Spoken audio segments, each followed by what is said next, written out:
Have you ever wondered why you feel the way you do, or why you react to certain situations in a certain way? The cognitive model can help us understand the complex relationship between our thought, feelings, physical reactions in our body, and our behavior. In this video, I'll talk you through the model and I'll show you how you can use it to master your thought, feelings, and behaviors. I'm Camilla, I'm a psychologist, and I'm on a mission to spread mental health awareness and make better mental well-being available to more people. The cognitive model is at the heart of psychological approach, cognitive behavioral therapy, or CBT for short. I've been using a slightly modified version of this model, helping my clients suffering from stress, anxiety, and depression for years. And that's what I'd like to share with you today. The cognitive model shows us that there's 4 sides to our experiences, to ourself, our thoughts, feelings, physical reaction, and our behavior. Now you'll see that they're all connected to each other in this model. And that's to show that they're all interconnected and they all influence each other. So if we look at this model, we'll often have a situation or an event that triggers this system to be activated. In cognitive behavioral therapy,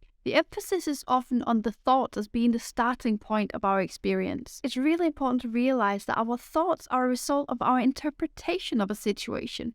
Not necessarily the situation itself, but the interpretation that we make of that particular situation. As people, we are storytellers, we're meaning makers. So out of any given situation, we will form a meaning, an interpretation, and that's what forms the basis of our experience. So let's try and look at an example of how differently our experience can turn out depending on our interpretation of a situation. Imagine a situation where you're walking into a party and no one greets you. Now, one interpretation of that situation could be, no one likes me, I'm not fun or interesting to be around. We might have thoughts like, I'm not good enough, or I'm not liked by other people. That would likely lead to some feelings of sadness, maybe even anxiety. In this interpretation, we might see a physical reaction in our body of our muscles tensing, we might start to sweat more, and we might experience our hearts beating faster. And finally, it might lead to a behavior where you leave the party early or you self-isolate yourself. The unfortunate thing is that our behavior in this case might actually turn the interpretation into a self-fulfilling prophecy, where the self-isolation emphasizes the feeling of being alone and not being part of the social gathering. So really, this interpretation has led us to create a situation where we feel more alone. Now, if we look at an alternative interpretation of the exact same situation, you walk into a party and no one greets you. Our interpretation might look something like this. People are busy mingling and they haven't noticed me come in. In this case, our thoughts could be, it's okay to be unnoticed sometimes. People are busy or people are caught up in the conversations. In this version of events, in this interpretation, we'd feel much more calm and relaxed. We likely wouldn't see any physical reactions, and our behavior would probably be something along the lines of approaching someone to initiate conversation or seeking out the host for introductions. Now, the situation is exactly the same in both of these 2 interpretations, but the experience that we take away from it is very different. In the first interpretation, we'll likely leave the party with those thoughts of not being liked and not being socially included and feelings of sadness. Now, this becomes an experience that we carry with us. And this experience of having felt not liked or not included, that makes it more likely for us to make the same interpretation again of a similar situation that might start off as neutral but that we interpret as negative. In this way, we can hold ourselves in this negative loop of thoughts and feelings. Let's look at another example where the interpretation might lead us to feel anger rather than sadness. Imagine an everyday situation where you're stuck in traffic is terrible, and you're running late for an important appointment. One interpretation could lead us to having thoughts like, these drivers are incompetent, the other drivers are causing the traffic jam. This would probably lead to feelings of anger and frustration towards the other people on the road. The anger would probably set off a physical reaction where we'd feel our heart beating faster, our muscles tensing, our palms sweating, and we might take on a negative behavior of honking our horns or yelling at other drivers. The important thing to note here is that if we do have a reaction like that, we feel really angry and frustrated in that moment, it takes quite a while to calm down from again. We'll carry that frustration and anger and all the effects that follow from that with us for a big part of the rest of that day. We might even carry it into the appointment that we've got when we finally get there. In an alternative interpretation, we might think that traffic is always unpredictable, or maybe there's been an accident. What we'd probably feel here is a sense of calm and acceptance of the situation. It's simply something that's out of our control and that's not worth getting angry or frustrated about. In this case, we'd see no major physical reactions, and our behavior would be focusing on getting to our appointment safely and maybe contacting the person that we're meeting with to let them know that we're running a bit late. Now, in this case, we're isolating the effects of the situation to the situation. We're not allowing it to drag on for the rest of the day, but to impact our lives more than it absolutely has to. These examples really highlight the importance of our interpretation of a situation. In both cases, we see that there's a risk that the negative effects of the negative interpretation can linger and keep affecting us for a long time after the situation itself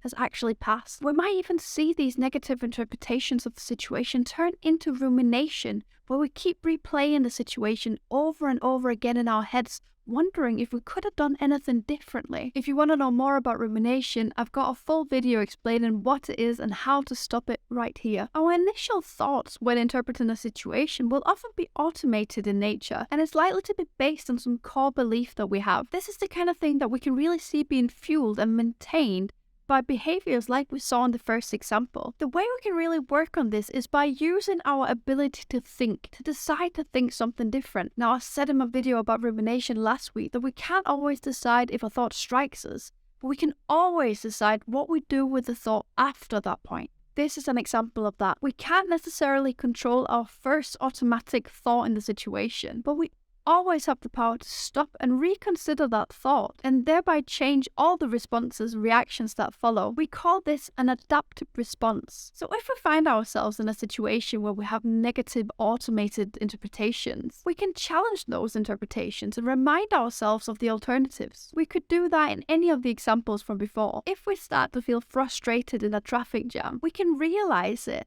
And rather than let the anger build and continue to get more frustrated, we can actively replace the thoughts to form a different interpretation, which will in turn change our whole experience of the situation. Sometimes we might have certain situations that tend to come up again and again, and we know that they're trigger situations for us, where we're likely to have a negative interpretation and in turn a negative experience. In those cases, it might be helpful to prepare an adaptive response in advance. That way, we already know what to replace the automated thought with when the trigger situation comes up. I had a client who would be very quick to form a negative interpretation every time someone didn't respond to her text messages straight away. Regardless of whether it was a family member, a friend, or her partner that didn't respond, it would set off these automated negative thoughts in her. She would have automated thoughts like, they're ignoring me, they don't care about me, and she'd end up feeling hurt and angry as a result of that interpretation. This would often lead to a behavior of her sending multiple follow-up messages coming across quite aggressive and generally becoming more distant or hostile towards her partner and her friends. My client was really experiencing the negative effects of these interpretations on her mental health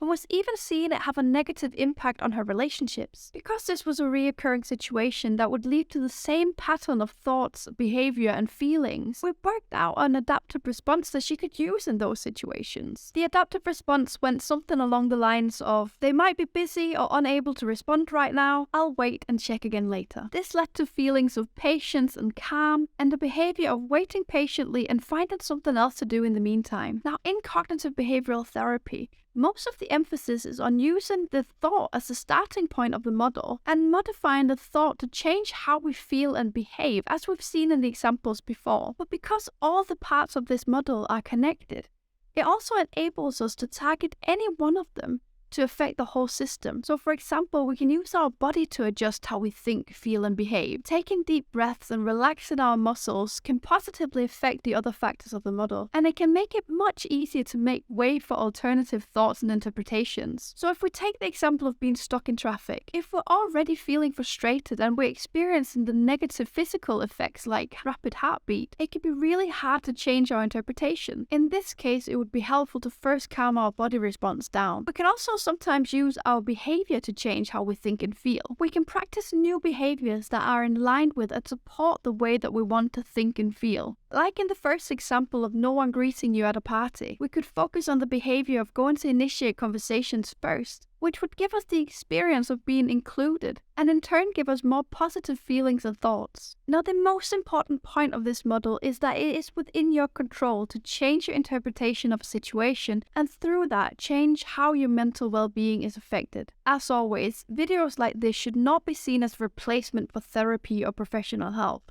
But by being aware of the cognitive model and the things that are going on in your mind and body, you can start working on improving how you feel, think, and behave in the situations that you find difficult. Just keep practicing and trying it out. If you are struggling with this and you're experiencing that it's really affecting your mental health negatively, then I do recommend seeking out professional help. I upload new videos on this channel every week explaining psychological topics and giving you tips on how you can improve your mental well-being. Make sure to subscribe to not miss out. If you've taken any value from this video, please give it a like so that it might reach someone else who needs to see it. Thank you for watching. I hope to see you next time. Take care and bye for now.